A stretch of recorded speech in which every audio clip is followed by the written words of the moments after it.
Continuamos en directo en Contigo Cantabria. 8 minutos pasan de la 1 en punto del mediodía. Ya saben que los miércoles, entre otras cosas, tenemos tertulia. Y ya les avanzábamos en el sumario por dónde iban a ir los tiros, a qué lo íbamos a dedicar. Vamos a hablar de tabaquismo, y es que el tabaco es la primera causa de muerte evitable en Cantabria. Un dato que yo desde luego no conocía y que me ha puesto los pelos de punta, y lo vamos a hacer con dos expertos en el tema, como son Fernando Martín. Muy buenos días. Hola, bienvenido buenos días. a Contigo Cantabria, y con Antonieta de Andrés. Muy buenos días. Podemos hablar de muchas cosas, de muchos aspectos, de consecuencias, del tratamiento, en fin, pero vamos a empezar por el principio. ¿Cómo podríamos definir el tabaquismo? ¿Qué es el tabaquismo? Empiezo yo entonces, por alusiones. Es una enfermedad transmisible y el vector de transmisión se considera que es el cigarrillo a través de una sustancia adictiva que se llama la nicotina. Entonces es una enfermedad como tal, reconocida en los... Es una dependencia más que enfermedad, sí. Pero bueno, es una dependencia reconocida en las guías médicas y de obligado tratamiento, y por lo que has comentado de prevención de tabaquismo, de obligada prevención, porque va a causar la muerte, el fallecimiento y el deterioro de salud de una parte importante de la población de Cantabria, de España y del mundo. Las cifras ahora mismo, estamos hablando de casi 8 millones de muertos al año en la Tierra, y de unos 50 a 60 mil en España. Habría 1000 aproximadamente en Cantabria. Luego vamos a hablar también de concreto de Cantabria, de incluso de cómo ha evolucionado en ese aspecto, porque yo creo que las cifras han ido mejorando. Yo creo que quizás que seamos más conscientes, menos mal, del peligro que conlleva ser fumador. Hablaremos de ello. Pero ¿en qué momento podríamos decir que una persona padece este tabaquismo? Desde el momento en que empieza a fumar un cigarro. Un único cigarro ya puede ser, Hay gente que es adictiva y gente que no es adictiva, pero ya fumando un cigarro ya se puede considerar. Es una enfermedad crónica, que también me parece muy importante, que hay que seguir con estos pacientes, llamándole eso de alguna forma, durante mucho tiempo con ellos, porque es crónico. Claro, porque efectivamente todos, si no ha sido en primera persona a nuestro alrededor, una persona deja de fumar, y ese seguimiento, claro, hay que seguir haciéndolo, porque hay momentos en los que se puede flaquear, vulgarmente dicho, ¿no? Que se puede recaer en ese fumar. Sí. Sí. De hecho, nosotros los tratamientos que hacemos en las unidades o en las farmacias o los médicos de atención primaria vienen a durar aproximadamente 6 meses, mínimo. Nosotros damos de alta definitiva a un paciente cuando lleva un año sin fumar, precisamente por esa cronicidad que decía Antonieta. Yo también un año. Nosotros también hacemos un año mínimo. Claro. Lo que pasa es que luego, como seguimos en contacto nosotros por la farmacia, es mucho más fácil hacer un seguimiento a largo plazo. El año se considera un año porque a partir de ahí vuelves a repetir el ciclo de la vida. Es decir, alguien que deja de fumar 1 de enero, que es como muy típico, hasta que no ha vuelto a pasar en las navidades del año siguiente, no sabemos si ha dejado de fumar en navidades. Entonces, por eso se considera el ciclo al menos de un año. Hay gente que diría que va 2, 3, 4 años, pero claro, por las disponibilidades, con un año ya está bien, y no todo el mundo hace un año, claro. Claro. ¿A qué edades podríamos decir que, o hay datos que demuestran a qué edades se empieza o se suele empezar a fumar? 12, 14, ¿no? 12, 14, sí, la media son alrededor de 14, 15 años. En la unidad nuestra está alrededor de los 15 años. Ojo, yo tengo pacientes que con 5 años ya habían fumado, y tengo algún paciente... ¿Con 5 años? Sí, ya habían probado los primeros cigarrillos, y tengo un paciente con 3 y otro con 4 años que ya recuerdan, o por lo menos dicen recordar, que el primer cigarrillo en su boca estaba con esa edad. Lo raro es que sea más de 50 años, eso no es habitual. Y alguien que ha pasado los 20, 25 años iniciales sin fumar, es raro también que empiece posteriormente. ¿Y tenemos algunos datos, hechos que nos expliquen el por qué esa edad temprana a la hora de empezar a fumar, quizá por las amistades, la adolescencia, la ¿no? tontería, podríamos decir? Yo creo que es una forma de reafirmarse delante del grupo. Me imagino que es eso lo que más... ¿no, Fernando? Los pares, el parecer mayor, el querer ser mayor, el querer ser guay. Si la chica o el chico de mi pandilla fuman, yo quiero ser como él. Libertad, lo han vendido, principalmente el culpable de todo esto ha venido a través de la industria tabaquera, que ha utilizado todos estos conceptos para atraer a la gente joven. O sea, alguien con 12, 14 años que tiene una presión mediática televisión, radio, prensa, cine, sus actores favoritos fuman, los héroes fuman, pues lógicamente quiere parecerse a todos esos. Todo eso se ha influenciado en una edad inicial de la vida en que todavía tienes ciertas limitaciones para decir que no a ciertas cosas, y es lo que ha machacado a nuestras generaciones, especialmente a la de nuestra edad, que ya no había tanto concepto de daño como puede haber ahora. Pese a eso, seguimos por ahí, pese a restricciones. Ahora vienen los tiros por otro lado, vienen por internet, vienen por cigarrillos electrónicos, repitiendo los mismos parámetros. Si veis los anuncios de cigarrillos electrónicos son iguales. Ahora, digamos que todos, como decíamos, nos vamos sensibilizando más, vamos conociendo más. Todavía existen algunos mitos, podríamos decir, pues no, es mejor porque yo fumo rubio en vez de negro, que es todo lo mismo. Y sí que es cierto que ahora entra en el mercado el cigarrillo electrónico que te lo venden, entre comillas, como que no es tan dañino como el... Y orientado, orientado también a la gente joven. Sí, porque ves a gente joven con ello además. Eso la gente joven normalmente, o la gente que quiere dejar de fumar, también se cree que por este método pueden dejar de fumar, cuando no está demostrado que sea un método, aparte de que es peligroso también. Hay una epidemia, ahora que está de moda la palabra epidemia, en Estados Unidos, con uno de los productos que se llama Juul, que ya ha entrado en España, yo ya lo he visto en una gasolinera aquí de Santander, que ha entrado un poco por detrás, y es un pendrive. O sea, tú ves ese aparatito y piensas que es un pendrive, que tu hijo tiene un pendrive, y sin embargo es una máquina perfecta para entregar nicotina al cerebro de ese niño. De hecho, creo que son 3 millones los niños en Estados Unidos, entre 12 y 15 y 17 años, que se han enganchado a esto en un periodo cortísimo de tiempo. Es un acceso brutal, hasta 5 veces más intenso que el de la nicotina del cigarrillo, y que está enganchando en los institutos o en los colegios americanos a montones de críos y con problemas añadidos en cuanto a toxicidad, muy relacionado con algunas de las 64 muertes que se comentaron en Estados Unidos al respecto, y que está entrando poco a poco por Europa, pues a través de conceptos como ese de que es más sano. Los que lo venden dicen que es el 95% más sano, sin ningún dato fehaciente, ningún estudio que no sea interesado. Y otra, estoy hablando demasiado, pero bueno. No te preocupes porque... y otra cosa importante, el 80% de la industria del cigarrillo electrónico es ahora mismo la industria del cigarrillo normal y convencional. No puede servir para dejar de fumar algo que vende el que quiere perpetuarse en ese negocio. Efectivamente. Antonita, no sé si que te hacías como para apuntar algo. Sí. Que yo los Juul Store ya los he visto aquí en España, en alguna multinacional, no sé si es en FNAC o en donde lo he visto. No, en la gasolinera del Sardinero, en la gasolinera no del Sardinero, sino de tal, las he visto. Yo he hecho fotos porque me he quedado impactado. Hay otro en España que se ha vendido más. Yo he visto fotos de un autobús publicitario por aquí, por Santander, entero de largo. No quiero dar nombres para no hacer publicidad, pero de atrás a adelante con la marca y todas las marquesinas de las paradas de autobuses lo Yo quizás lo un nombre que ahora que lo dices me suena, y creo que haberlo visto en las marquesinas. Sí, las marquesinas. Eso es lo mismo que se hacía con los cigarrillos. Antes con el cigarrillo. Con el cigarrillo. Una vez que bueno, se padece este tabaquismo, ahora ya podemos hablar de tratamientos, y de unos tratamientos que además imagino que hayan ido evolucionando con el paso de los años, y me gustaría conocer, tanto desde el Servicio Cantabria de Salud como desde el Colegio Oficial de Farmacéuticos, cómo son esos tratamientos. Sobre el tratamiento en cuestión, solamente quieres saber. El tratamiento en cuestión son los que financia la consejería, son la vareniclina y el Cintabac. El Cintabac es más antiguo, no sé desde qué año está, 1997, y la vareniclina desde el 2006, creo que sí. más o menos. Uno de ellos es más antidepresivo, era su primera tratamiento, y vieron que con ese tratamiento se dejaba de fumar, o de fumar mucho menos, todos esos pacientes, y por eso se ha utilizado como deshabituación tabáquica, como cesación tabáquica.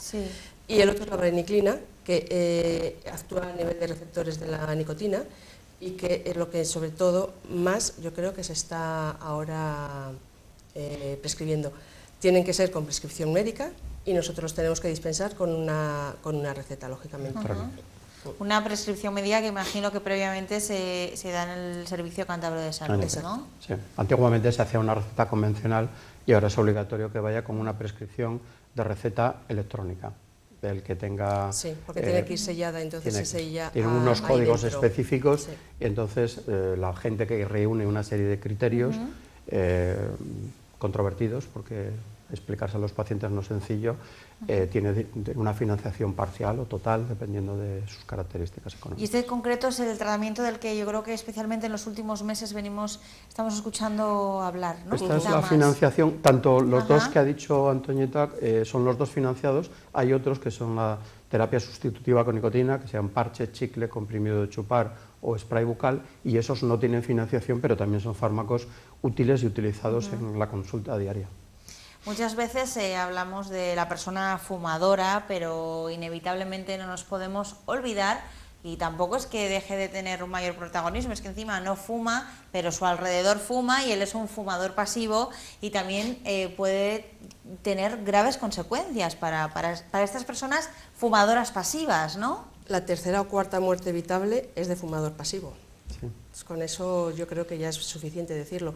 Y eso que tenemos la suerte de que hay muchas zonas en las que ya no se fuma, que eso es una legislación Ese importante. fue precisamente el caballo de batalla de 2010, con la ley que se implementó de que no se podía fumar en bares, restaurantes, cafeterías y sitios de ocio, y fue el motivo ese, porque en aquella época se consideraba que había 1000 personas de hostelería, camareros, etcétera, que morían al año por fumar, sin fumar en muchos casos, simplemente por el humo, la condensación de humo de tabaco de los bares y sitios, pubs, discotecas y todo esto. Entonces, esa fue la ley. Algunos la intentaron dar la vuelta para decir que es que las autoridades y no sé qué, pero realmente, porque se ponía esa ley en funcionamiento, era para proteger la salud de una parte de la población trabajadora. Cuando hablamos de muertes, que quizá es lo que más nos impacta, lo que más nos abre los ojos, pero es que el tabaco produce otras muchísimas consecuencias que me encantaría que les contaseis a los telespectadores. Pues enfermedades cardiovasculares, ictus, 52 cánceres, no sé cuántos cánceres, entre ellos está el cáncer de páncreas, de hígado, de vejiga, de riñón, de pulmón, lógicamente, y bueno, pues, y de circulación, de todo lo que sea con respecto a la circulación. Sí, resumiendo, en 6 de las 8 principales causas de mortalidad aparece el tabaco, en 6 de las 8.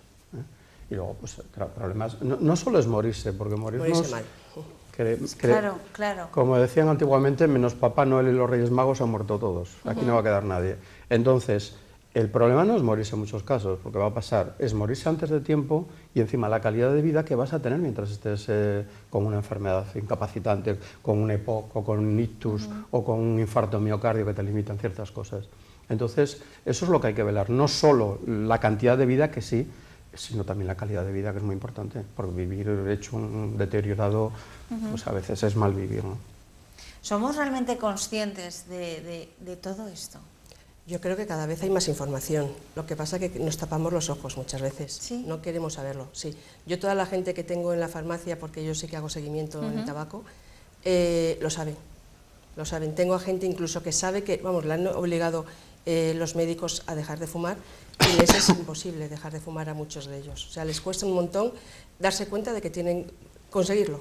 Es una conducta durante muchísimos años repetida y que está asociado a placer, que está asociado a momentos buenos, entonces cuesta muchísimo darse cuenta de que hay que dejarlo. Sí, yo quería apuntar una cosa. Nosotros, uno de los criterios de derivación a la unidad es el consumo de otras drogas. Bueno, pues el 95%, por decir algo, de la gente que ha venido consumiendo heroína, cocaína, con ludopatía, con alcohol... Está muy unido. Sí, está muy unido. De hecho, yo empecé en el mundo del tabaco precisamente por eso, pero en el 95% nos cuentan que les cuesta más dejar de fumar que dejar de haber consumido la otra sustancia a la que tenían problema en su día. Es decir, es una dependencia, y es una dependencia tan brutal, tan fuerte, que engancha a la mayor parte de la gente que lo utiliza. Si pensamos que la gente que fuma, el 70 o el 75% puede ser dependiente, si estamos hablando de alcohol, por ejemplo, que es mucho el tema que hay también a nivel social, la dependencia es muchísimo más baja. Es decir, hay muchísimos menos alcohólicos en proporción que fumadores. Hay 9 millones de personas que fuman en este país, y enganchados estarían prácticamente el 70% de ellos. O sea, que las componentes que tiene el tabaco crean una adicción espectacular. O sea, yo creo que de las adicciones, que entonces por lo que decís, más fuertes que puede haber hoy en día, ¿no? Sí. Va a nivel cerebral, por lo tanto es imposible desunir la adicción. Sí, se habla que las adicciones dependen de las sustancias adictivas, en alguna medida dependen de la rapidez que impactan en el cerebro. Y el tabaco, la nicotina, que es la sustancia adictiva de las 8.400 sustancias que se han identificado, la que llega al cerebro, lo que tarda en llegar al cerebro la nicotina son unos 8 segundos, 8 o 10 segundos. O sea, el impacto es importantísimo y solo es en cada calada, que son 10 caladas por cigarrillo, 20 cigarrillos, 200 impactos diarios repetidos y asociados a distintas cosas. Por ejemplo, cuando una persona está triste fuma, cuando está alegre fuma. Entonces, si eso lo has hecho cientos de veces o miles de veces, el primer día que estés triste o lo arreglas de otra manera, o lo sustituyes, o lo afrontas de alguna manera, o te va a apetecer fumar y vas a tener la inercia de fumar. ¿De qué manera se han mejorado los datos en Cantabria? Con respecto a desde que se está... Sí, porque antes yo creo que por lo que he estado leyendo, Cantabria era de las comunidades, o la comunidad en la que más se fumaba, ¿no? Y ahora yo creo que es de las menos que se fuma y ahora es de en España. Cuando yo empecé a trabajar en esto, y no quiere decir que ya sea culpa mía, sino hemos bajado del 40 al 45%, que era, junto con Murcia, creo recordar, las dos comunidades que más se fumaba, ahora las cifras estamos alrededor del 24%, 24 con algo. Estamos en el pelotón central, digamos, de las comunidades. Hemos bajado muchísimo. Muchos hombres han dejado de fumar, profesiones también han dejado de fumar en parte, o que antes eran más ejemplarizantes. Los médicos, por ejemplo, me estaba refiriendo, han ido reduciendo mucho las tasas de tabaquismo.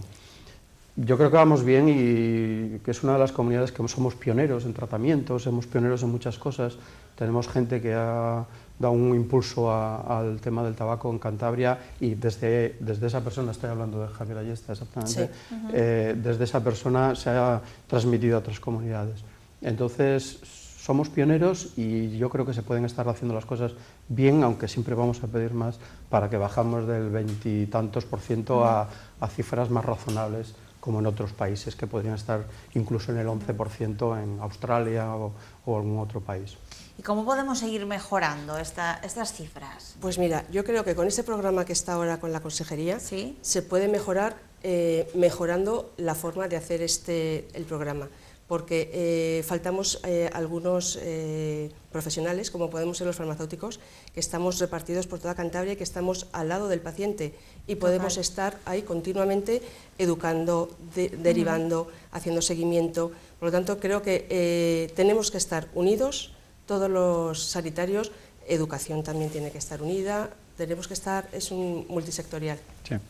El paso que ha dado el Ministerio de Financiación, por ejemplo, es muy importante. O sea, antiguamente siempre había un problema, los fármacos son relativamente caros, o eran caros para mucha población, ahora se han normalizado un poco y yo creo que esto puede ser una gran noticia si en breve y las condiciones económicas lo pueden permitir, la financiación global total para todo el mundo, que ahora no es, pero el paso que se ha dado es importante. Es tan importante que el efecto de llamada ha hecho que algunos de estos fármacos se hayan prescrito en los 2 primeros meses, en lo que llevamos de año, hasta un 40% más o un 60% más en otro de ellos que lo que se venía prescribiendo hasta ahora. Es decir, ese efecto de llamada es muy importante porque si pensamos que 1 de cada 3 que lo intenta lo va a conseguir, quiere decir que en vez de 100 vamos a tener 200 y en vez de 30 cesaciones vamos a tener 60 cesaciones, con lo cual, si esto se mantiene y se hace bien estructuradamente, todos los sanitarios trabajando a la vez, probablemente podamos bajar de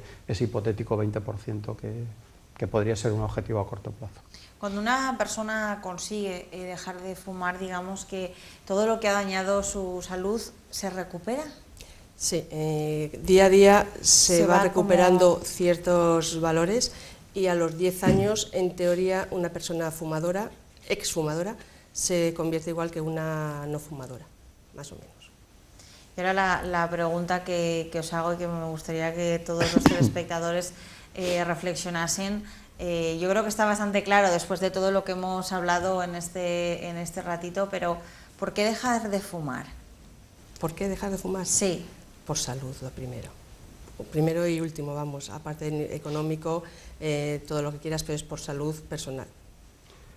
Eso es lo que dice la gente al principio, lo primero que dice. Yo añadiría por libertad, no depender... Bueno, otras muchas condiciones económicas, ser también, ejemplo. Que es que todo hay que... es importante. Pero es importante ejemplo, incluso que hagas ese ejemplo de lo económico, porque muchas veces es, no tengo dinero, fíjate, tal. Yo creo que muchos fumadores no se han puesto o no quieren ponerse a hacer números de lo que se ahorrarían o de la inversión extra que tendrían si dejasen de fumar. Una persona que fume una cajetilla de las más vendidas ahora mismo en España está gastando una cajetilla diaria, 150 euros al mes. Son 1.500, 1.800 euros al año.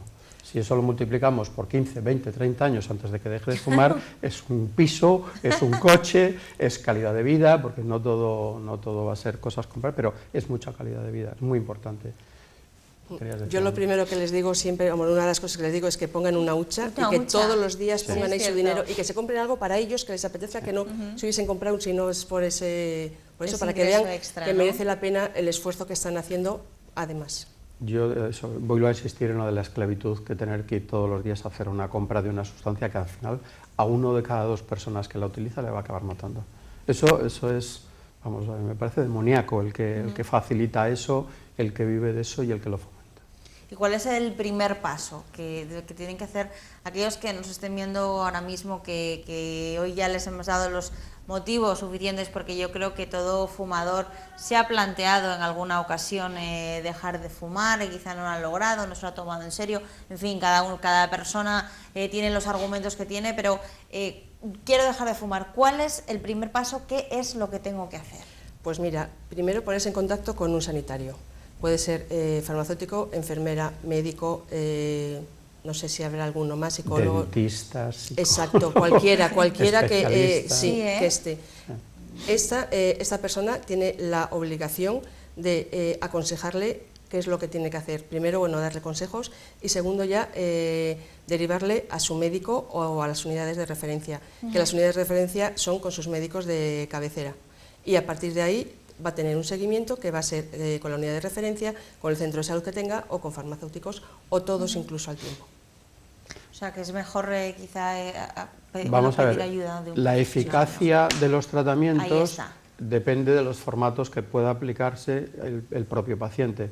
Una persona que deja de fumar solo a pelo, vulgarmente en su casa, al cabo de un año ha conseguido en el 5% de los casos dejar de fumar. Una persona que va a un médico, que va a una enfermera, que va a cualquiera de los servicios que ha comentado Antoñeta, podría simplemente por el hecho de ir y ser atendido llegar a un 10%. Si a eso le añadimos una consulta estructurada, un seguimiento oportuno y un fármaco, podemos hablar de cesaciones al año de hasta el 40-41%, es el caso nuestro. Es decir, esa sería un poquitín el incremento de beneficio que puedes tener en caso de que hagas un intento reglado y bien estructurado. Y en cualquier momento, ¿verdad? Porque siempre. Muchas veces señalabas antes, que me ha hecho gracia, lo del 1 de enero, es lo típico de yo en el año nuevo lo dejo de fumar, o no, cuando empiece el curso escolar dejo de fumar, o cuando acabe las vacaciones, que nos pasa con muchísimas cosas, con la alimentación, con el tabaco, con todo lo que tenemos alrededor, siempre nos ponemos como una fecha que no es ahora mismo, es decir, ya, en cualquier momento hay que dejar de fumar. Yo sí, pero siempre aconsejo, y lo digo literalmente a los pacientes, vienen muchos diciendo, mañana dejo de fumar. Fíjate que alguien que está decidido, lo que tenemos que organizarlo. Te digo, bien, tú vienes y me propones que mañana vas a jugar la final de Roland Garros contra Nadal. Bien, ¿vas a ganarle? No, si no se juega al tenis. Bueno, pues vamos a aprender a jugar al tenis. El mejor entrenador del mundo voy a ser yo en este caso, la mejor raqueta, la mejor sistema de juego, y dentro de 15, 20, 30 días juegas el partido. Yo creo que es más importante que el lanzarse, porque el lanzarse y encontrarte de repente, claro, el enfrentarte con todo el mundo de vivir sin fumar, a veces te provoca frustración porque no lo consigues fácilmente a la primera o a la segunda, incluso a la tercera vez, ¿no? Por eso es genial que busquen un apoyo, porque por ellos mismos lo que van a hacer es dejo de fumar, tiro la cajetilla y se acabó. Y por eso hay también varios fracasos, no son fracasos, son otro paso que se hace. Pero bueno, pero es verdad que cuando están con profesionales que saben cómo lo tienen que hacer, sí que van a hacer lo que dice Fernando, que va a ser estructurar la salida del tabaco. Sin duda, yo creo que les hemos dado los motivos más que suficientes para que se tomen en serio este problema y dejen de fumar de una vez por todas, y ya no solo por ustedes mismos, sino por el alrededor que tienen. Fernando y Antonieta, muchísimas gracias. Muchísimas gracias a todos. Hacemos una breve pausa y estamos de vuelta.